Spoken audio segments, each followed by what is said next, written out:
ಅಧ್ಯಾಯ 16.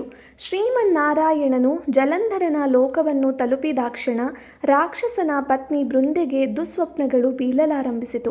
ಕನಸಿನಲ್ಲಿ ತನ್ನ ಪತಿಯು ಎಮ್ಮೆಯನ್ನೇರಿ ಹೋದಂತೆ, ನಗ್ನನಾಗಿ ತಿರುಗಾಡಿದಂತೆ, ಮೈಗೆ ಎಣ್ಣೆ ಪೂಸಿಕೊಂಡಂತೆ, ಕಪ್ಪು ಬಣ್ಣದ ಹೂಗಳ ಮಾಲೆಯನ್ನು ಕೊರಳಿಗೆ ಧರಿಸಿದಂತೆ, ತಲೆಯನ್ನು ಬೋಳಿಸಿಕೊಂಡಂತೆ, ದಕ್ಷಿಣ ದಿಕ್ಕಿನ ಕಡೆಗೆ ಪ್ರಯಾಣ ಮಾಡಿದಂತೆ, ಅರಮನೆ ಸಹಿತವಾಗಿ ಸಾಗರದಲ್ಲಿ ಮುಳುಗಿ ಹೋದಂತೆ ಕನಸುಗಳ ಅನುಭವವಾಯಿತು. ಆಗ ಬೃಂದೆಯು ಕನಸಿನಿಂದ ಎದ್ದು ದೇವರನ್ನು ಸ್ಮರಿಸಿದರೂ ಆಕೆಯ ಮನಸ್ಸು ಏನೋ ಅನಿಷ್ಟವು ಒದಗಲಿದೆ ಎಂಬುದನ್ನು ಊಹಿಸಿದಳು. ಅವಳ ಮನಃಶಾಂತಿಯೇ ಕಲುಕಿ ಹೋಯಿತು. ಹೀಗಿರುವಾಗ ಆಕೆಯು ಬೇಸರವನ್ನು ಪರಿಹರಿಸಿಕೊಳ್ಳಲು ವನವಿಹಾರಕ್ಕೆ ಹೊರಟಳು. ಆಗ ಅವಳಿಗೆ ಸಿಂಹದಂತೆ ಮುಖವಿದ್ದ ರಾಕ್ಷಸರು ಕಾಣಿಸಿದರು. ಅವರನ್ನು ನೋಡಿ ಹೆದರಿದ ಬೃಂದೆಯು ಅಲ್ಲಿಂದ ಬೇಗನೆ ಓಡಿ ಹೋದಳು. ಅಲ್ಲಿ ಆಕೆಗೆ ಋಷ್ಯಾಶ್ರಮವೊಂದು ಕಾಣಿಸಿತು. ಅಲ್ಲಿ ಶಿಷ್ಯ ಸಮೇತರಾದ ಮುನಿಗಳನ್ನು ಕಂಡು ನಮಸ್ಕಾರ ಮಾಡಿ, ಓ ಮುನಿವರ್ಯ, ನನ್ನನ್ನು ರಕ್ಷಿಸಿ ಎಂದು ಪ್ರಾರ್ಥಿಸಿದಳು. ಆಗ ಋಷಿಯು ಆಕೆಯನ್ನು ಅಟ್ಟಿಸಿಕೊಂಡು ಬರುತ್ತಿದ್ದ ರಾಕ್ಷಸರನ್ನು ನೋಡಿದನು.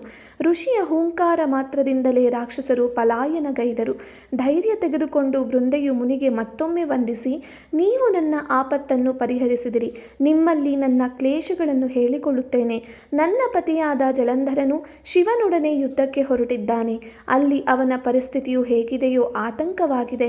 ನೀವು ನನ್ನನ್ನು ಸಲಹಬೇಕು ಎಂದು ಬಿನ್ನಹ ಮಾಡಿದಳು.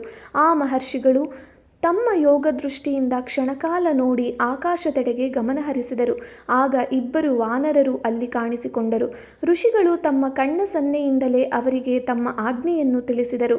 ಆ ಎರಡೂ ಕಪಿಗಳು ಮತ್ತೆ ಆಕಾಶಕ್ಕೆ ಹಾರಿದವು. ಸ್ವಲ್ಪ ಸಮಯದಲ್ಲಿಯೇ ಆ ಕಪಿಗಳು ಜಲಂಧರನ ಕತ್ತರಿಸಿದ ತಲೆ ಹಾಗೂ ದೇಹವನ್ನು ಋಷಿಗಳ ಮುಂದಿಟ್ಟರು. ತನ್ನ ಪತಿಯ ಮೃತದೇಹವನ್ನು ಕಂಡು ಬೃಂದೆ ಮೂರ್ಛೆ ಹೋದಳು. ಮತ್ತೆ ಎಚ್ಚರಗೊಂಡು ಋಷಿಯ ಪಾದಗಳಿಗೆರಗಿ ರೋದಿಸಿದಳು. ತನ್ನ ಪತಿಯನ್ನು ಮತ್ತೆ ಬದುಕಿಸಿರೆಂದು ಬೇಡಿಕೊಂಡಳು. ಆಗ ಋಷಿಗಳು ನಸುನಕ್ಕು, ಶಿವನಿಂದ ಹತರಾದವರು ಬದುಕಲು ಸಾಧ್ಯವೇ ಇಲ್ಲ. ಆದರೂ ನಿನ್ನ ಮೇಲಿನ ಕರುಣೆಯಿಂದ ಆತನನ್ನು ಬದುಕಿಸಲು ಯತ್ನಿಸುವೆ ಎಂದು ಭರವಸೆ ನೀಡಿ ಮಾಯವಾದರು.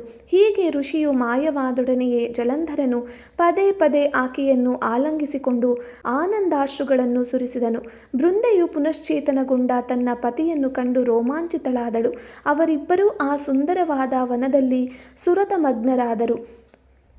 ಮರುಕ್ಷಣವೇ ಪತಿವ್ರತೆಯಾದ ಬೃಂದೆಗೆ ಇವನು ತನ್ನ ಪತಿಯಲ್ಲ, ಮಹಾಮಾಯಾವಿಯಾದ ಮಹಾವಿಷ್ಣುವೇ ಎಂದು ತೋರಿತು. ಆ ಕ್ಷಣ ಕುಪಿತಳಾಗಿ ಬೃಂದೆಯು, ಹೇ ವಿಷ್ಣು, ನನ್ನ ಪಾತಿವ್ರತ್ಯವನ್ನು ಮೋಸದಿಂದ ಕೆಡಿಸಿರುವೆ. ಆದ ಕಾರಣ ನಿನ್ನ ಅನುಚರರಾದ ಆ ಮಾಯಾವಾನರರು ರಾಕ್ಷಸರಾಗಲಿ, ನೀನು ಪರಸ್ತ್ರೀ ಸಂಗಿ ಎಂಬ ಹೆಸರಿಗೆ ಗುರಿಯಾಗುವೆ. ನಿನಗೆ ಮುಂದೆ ಭಾರ್ಯ ವಿಯೋಗವಾಗಲಿ, ನಿನ್ನ ಸಹಚಾರಿಯಾದ ಆದಿಶೇಷನೊಡನೆ ಕಾಡು ಮೇಡು ಅಲೆಯುವಂತಾಗಲಿ, ಕಪಿಗಳ ಸಹಾಯವೇ ನಿನಗೆ ಗತಿ ಎಂದು ಶಪಿಸಿದಳು.